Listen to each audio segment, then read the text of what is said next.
नमस्कार सर्वांना, हाऊसवाईफ मराठी या चॅनलवर तुमचं स्वागत आहे। मी आज तुम्हाला रवा आणि आलूची टेस्टी नाश्ता दाखवणार आहे। हा नाश्ता इडली डोस्याला पण मागे पाडेल इतका चविष्ट हा नाश्ता लागतो। चला तर बनवूया चविष्ट असा नाश्ता। रवा आणि आलूचा नाश्ता बनवण्यासाठी मी 2 आलू घेतले। आलू उकळून घ्यायचे व त्याचे तक्र काढून घ्यायचे। एका भांड्यामध्ये मी 1 वाटी रवा घेतला, 1 वाटी दही टाकायचं। हे मिश्रण व्यवस्थित मिक्स करून घ्यायचं। दही व्यवस्थित मिक्स करून घ्यायचे। या मिश्रणामध्ये थोडंसं पाणी टाकायचं। याला अर्धा तास असंच मिश्रण झाकून ठेवायचं, म्हणजे रवा मग फुलतो। मी आलूची चटणी बनवून घेणार आहे तव्यावर।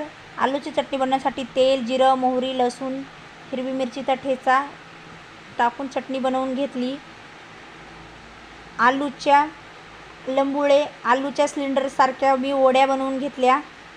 गोल लंबुळ्या वड्या बनवल्या। पातेल्यामध्ये 1 ग्लास पाणी घेतलं व तापण्यासाठी ठेवलं गॅसवरती। झाकून ठेवायचं 10 मिनटं। अर्ध्या तासानंतर रवा मस्त मुरला। बघा किती छान मुरला। गिलासाला तेल लावून घ्यायचं। सर्व 3 गिलास घेतले मी, गिलासाला तेल लावून घेणार आहे।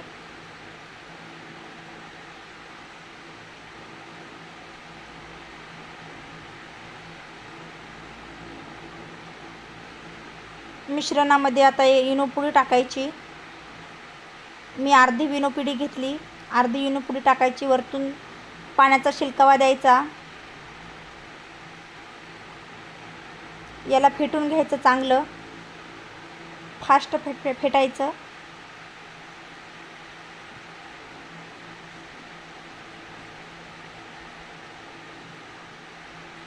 इनो टाकले की फास्ट रेसिपी बनवायला लागते। इनोची पुडी टाकली की लवकर फेटावं लागतं। हे मिश्रण लवकर गिलासामध्ये टाकावं लागतं। थोडं बॅटर टाकायचं अगोदर गिलासामध्ये, तिन्ही पण।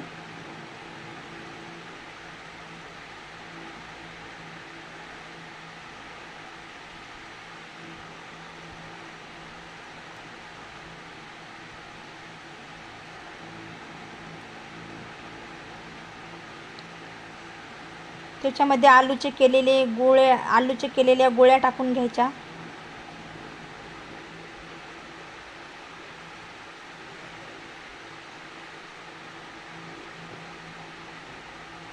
वरतून हे उरलेलं बॅटर टाकायचं।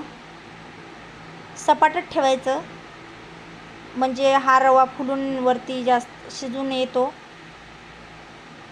बघा असे डॅब करून घ्यायचं गिलास। पातेल्यामध्ये गिलास ठेवून घ्यायचे। याला 15 मिनटं असं झाकून ठेवायचं। 15 मिनटंच लागतात याला शिजायला। 15 मिनटं नंतर बघा शिजलेत मस्त।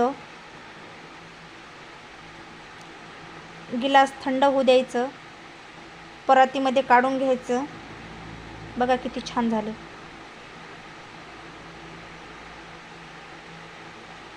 गिलास थंड झाल्यानंतर काढायचं। मी एक चटणी मीठ टाकून तो एक मसालेदार बनवून घेतला मी पदार्थ।